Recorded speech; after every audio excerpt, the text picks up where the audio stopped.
हम लोगों ने दो बैलों की कथा के भाग 3 तक का अध्ययन कर लिया है। आज इसी क्रम में भाग 4 और अंतिम भाग का अध्ययन करेंगे। हमने पिछले पढ़ा था कि दोनों मित्र हीरा और मोती कांजी हाउस में बंद हो जाते हैं और हीरा प्रयास करता है दीवार तोड़ने का, तभी वहाँ पे कांजी हाउस का एक चौकीदार आ जाता है। उसको यह उद्दंडता करते हुए देखता है तो बहुत सारे डंडे बरसाता है और एक मोटी रस्सी से उसको बांध देता है। इसके बाद दोनों में वार्तालाप होती हीरा और मोती में। आगे हम उसी का अध्ययन करेंगे। भागे या ना भागे, और मोती अपने मित्र की रस्सी तोड़ने में लगा हुआ था। जब वह हार गया तो हीरा से कहा, तुम जाओ, मुझे यहीं पड़ा रहने दो। इसमें पिछले भाग में हमने यह देखा था कि हीरा जब बांध दिया जाता है तो मोती उस दीवार को तोड़कर गिरा देता है, सारे जानवरों को भगा देता है, बस 2 गधे वहाँ खड़े रहते हैं। और वह अपने मित्र हीरा को वहाँ से छुड़ाने का प्रयास करता है, लेकिन छुड़ाने में असफल रहता है। जब वह हार गया तो हीरा ने कहा, तुम जाओ, मुझे यहीं पड़ा रहने दो, शायद कहीं भेंट हो जाए। हीरा कहता है कि मित्र तुम जाओ, मेरी चिंता मत करो, जीवन रहेगा तो फिर मिलेंगे। मोती ने आंखों में आंसू लाकर कहा, तुम मुझे इतना स्वार्थी समझते हो हीरा? हम और तुम इतने दिनों एक साथ रहे हैं, आज तुम विपत्ति में पड़ गए हो तो मैं तुम्हें छोड़कर अलग हो जाऊं? उसने एक मित्र धर्म की बात कही कि मित्र का धर्म होता है संकट में अपने मित्र का साथ देना। आज तुमने कई बार मेरे संकट में, मैं जब आया था तो तुमने मेरा साथ दिया था। आज तुम संकट में हो तो मुझे तुम्हारा साथ देना चाहिए, मैं तुम्हें छोड़कर नहीं जाऊंगा। हीरा ने कहा, बहुत मार पड़ेगी, लोग समझ जाएंगे यह तुम्हारी शरारत है। मोती गर्व से बोला, जिस अपराध के लिए तुम्हारे गले में बंधन पड़ा, उसके लिए अगर मुझ पर मार पड़े तो क्या चिंता। इतना तो हो ही गया कि 9-10 प्राणियों की जान बच गई, वे सब तो आशीर्वाद देंगे। मोती हीरा की बात का जवाब देते हुए कह रहा है कि कोई बात नहीं, मार पड़ेगी, ठीक है।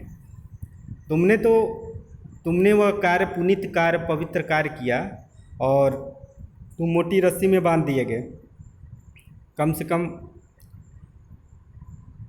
मुझे इस बात की खुशी तो रहेगी कि 9-10 प्राणियों की जान बच गई, वे सारे के सारे शुभकामनाएं हम लोगों को देंगे। यह कहते हुए मोती ने दोनों गधों को सींग से मार कर बाड़े से बाहर निकाला और तब बंधु के पास आकर सो रहा, यानी अपने दोस्त के पास आकर बैठकर सो गया।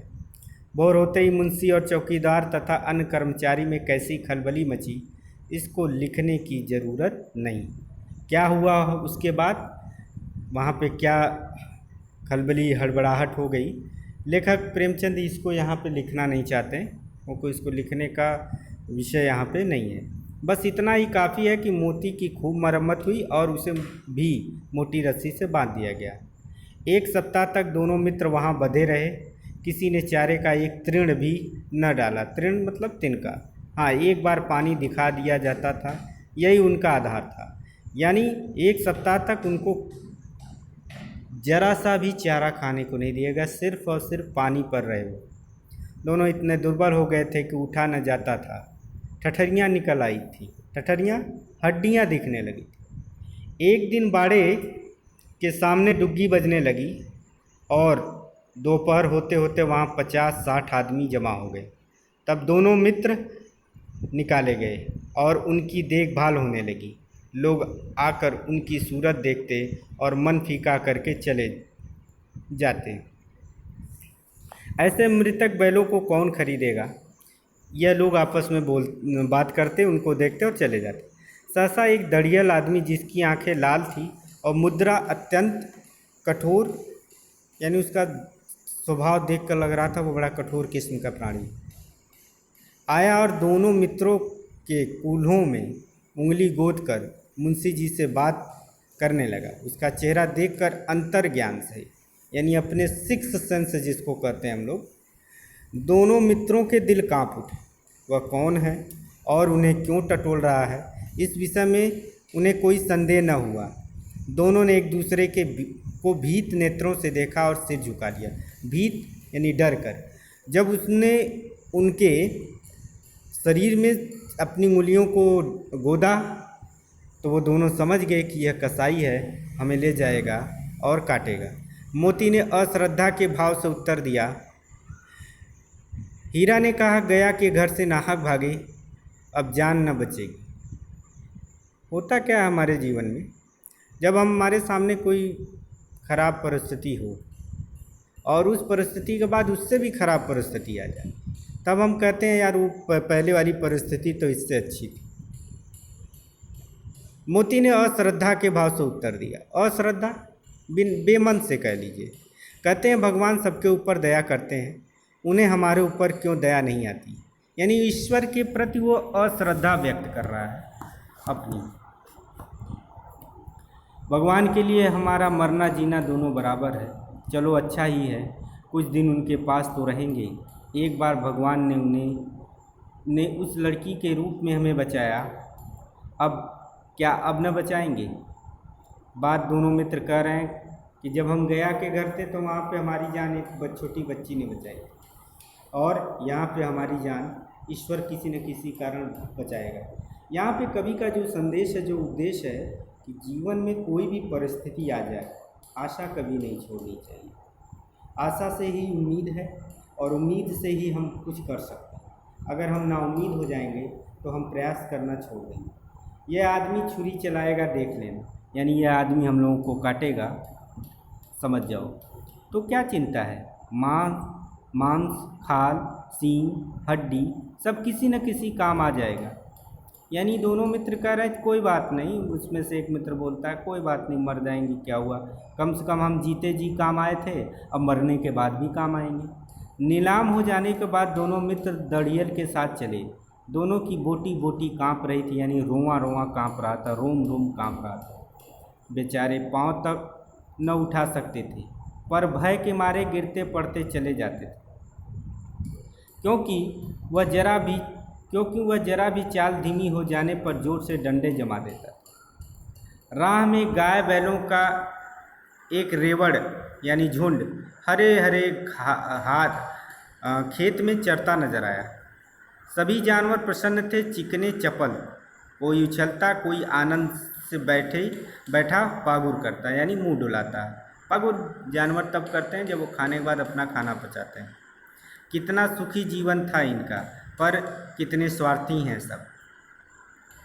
किसी को चिंता नहीं कि उनके दो भाई बधिक के हाथ पड़े कैसे दुखी। बधिक मतलब बांधने वाला, बंधन में। दोनों उन जानवरों को चरते देखते हैं। वो बड़े सुडौल, चपल, तंदुरुस्त जानवर थे, लेकिन उन दोनों मित्रों को इस बात का दुख होता है कि ये सब हम पे ध्यान ही नहीं दे रहे हैं, क्योंकि उनका भाई अब जा रहे हैं और यह दड़ियल कसाई आदमी हम लोगों को काट कर बेच देगा। सहसा दोनों को ऐसा मालूम हुआ कि यह परिचित रास्ता है। हाँ, इसी रास्ते से गया उन्हें ले गया था।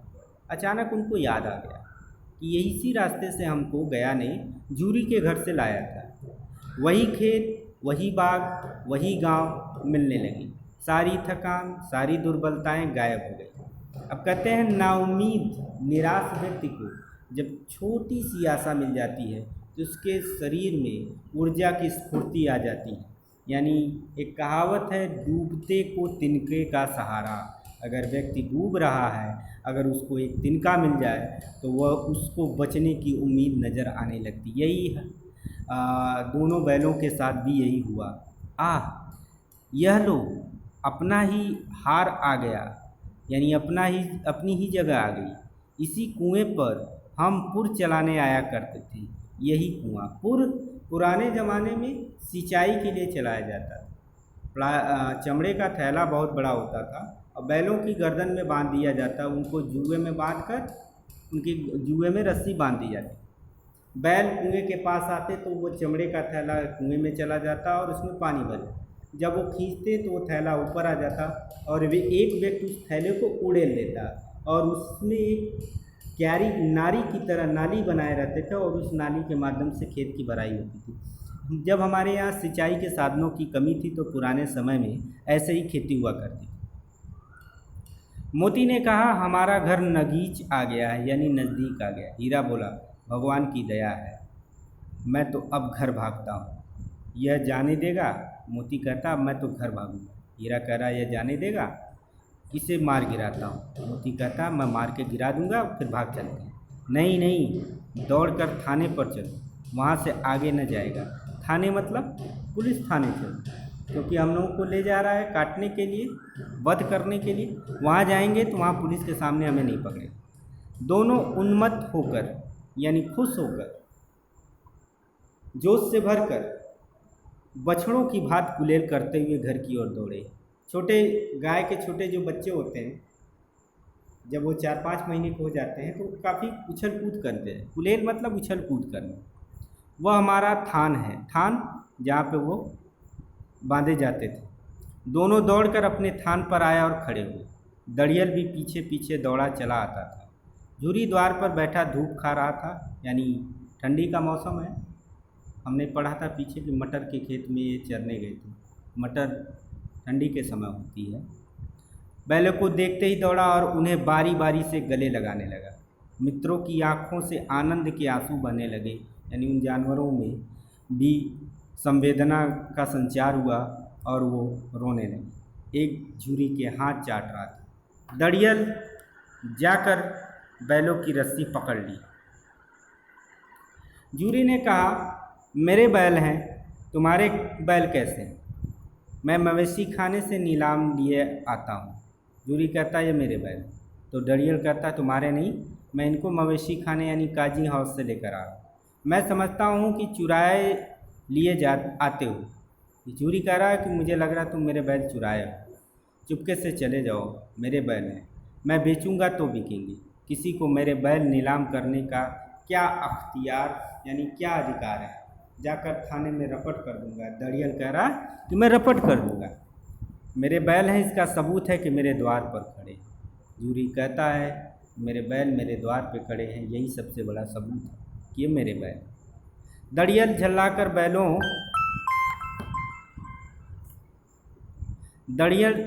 बैलों को ज़बरदस्ती पकड़ ले जाने के लिए बढ़ा। उसी वक्त मोती ने सींग चलाया। दड़ियल पीछे हटा, मोती ने पीछा किया। दड़ियल भागा, मोती पीछे दौड़ा। गांव के बाहर निकल जाने पर वहां रुका, पर खड़ा दड़ियल का रास्ता देख रहा था। दड़ियल दूर खड़ा धमकियां दे रहा था, गालियां निकाल रहा था, पत्थर फेंक रहा था और मोती विजयी सूर की भांति, सूर मतलब योद्धा, उसका रास्ता रोके खड़ा था। गांव के लोग यह तमाशा देखते और हंसते। यानी मोती ने उसको दौड़ाया, दूर तक गया वो, फिर खड़ा हो गया रास्ते, और दड़ियल दूर से गालियां दे रहा था, पत्थर चला रहा था, वगैरह वगैरह। जब दड़ियल हार कर चला गया तो मोती अकड़ता हुआ लौटा। हीरा ने कहा, मैं डर रहा था कि कहीं तुम गुस्से में आकर मार न बैठो। अगर वह मुझे पकड़ता तो बेमारे न छोड़ता। मोती कहता, मैं पकड़ता तो मैं उसको ज़रूर मारता। अब ना आएगा तो दूर से ही खबर लूँगा, देखूं कैसे ले जाता है, तो गोली मरवा दे। मर जाऊंगा पर उसके काम तो ना आऊँगा। हमारी जान कोई जान नहीं समझता, इसीलिए कि हम इतने सीधे हैं। जरा देर में नादों में खली, भूसा, चोकर और दाना भर दिया गया और दोनों मित्र खाने लगे। झुरी खड़ा दोनों को सहला रहा था और 20 लड़के तमाशा देख रहे थे।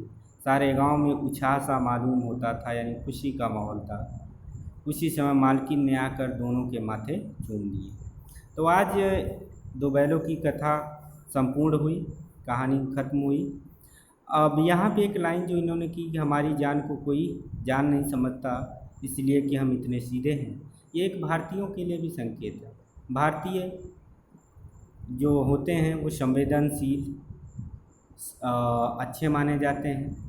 तो वही संदेश वो देना चाह रहे हैं कि अगर भारतीय चुपचाप अंग्रेज़ों के अत्याचार सह ले रहे हैं, इसका मतलब ये नहीं कि वो इंसान नहीं है। क्या ये बात दोनों लोगों को समझनी चाहिए कि वह भी इंसान हैं। तो अगले चैप्टर में हम फिर अगले वीडियो में हम एक नया हिंदी का विषय लेकर आएंगे। धन्यवाद।